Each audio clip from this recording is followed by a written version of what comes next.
హరి ఓం. ఈరోజు తేదీ 2/5/25 శుక్రవారము.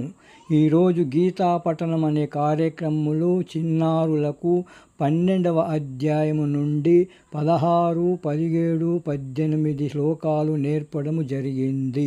ఈ శ్లోకాన్ని 4 చరణాలుగా విభజించి ఒక్కొక్క చరణము 3 సార్లు చెప్పుకుందాము. అనపేక్షః శుచిర్దక్షః అనపేక్షః శుచిర్దక్షః అనపేక్షః శుచిర్దక్షః. రెండవ చరణం. ఉదాసీనో గతవ్యతః ఉదాసీనో గతవ్యతః ఉదాసీనో గతవ్యతః. మూడవ చరణం.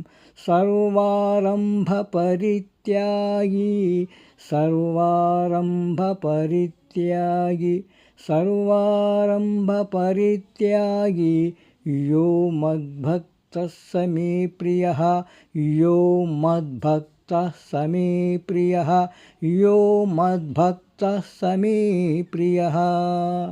ఇప్పుడు ఈ శ్లోకాన్ని 2 చరణాలుగా విభజించి మొదటి లైన్ 3 సార్లు, రెండవ లైన్ 3 సార్లు.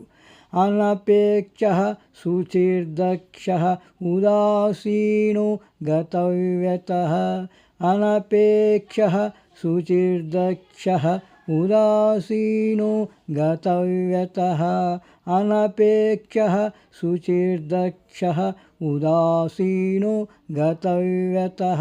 ఇప్పుడు రెండవ లైను 3 సార్లు. సర్వారంభ పరిత్యాగి యో మద్భక్తః స మే ప్రియః సర్వారంభ పరిత్యాగి యో మద్భక్తః స మే ప్రియః సర్వారంభ పరిత్యాగి యో మద్భక్తః స మే ప్రియః. ఇప్పుడు ఈ శ్లోకాన్ని పూర్తిగా 3 సార్లు. అనపేక్షః శుచిర్దక్షః ఉదాసీనో గతవ్యతః సర్వారంభ పరిత్యాగి యో మద్భక్తః స మే ప్రియః అనపేక్షః శుచిర్దక్షః ఉదాసీనో గతవ్యతః సర్వారంభ పరిత్యాగి యో మద్భక్తః స మే ప్రియః అనపేక్షః శుచిర్దక్షః ఉదాసీనో గతవ్యతః సర్వారంభ పరిత్యాగి యో మద్భక్తః స మే ప్రియః.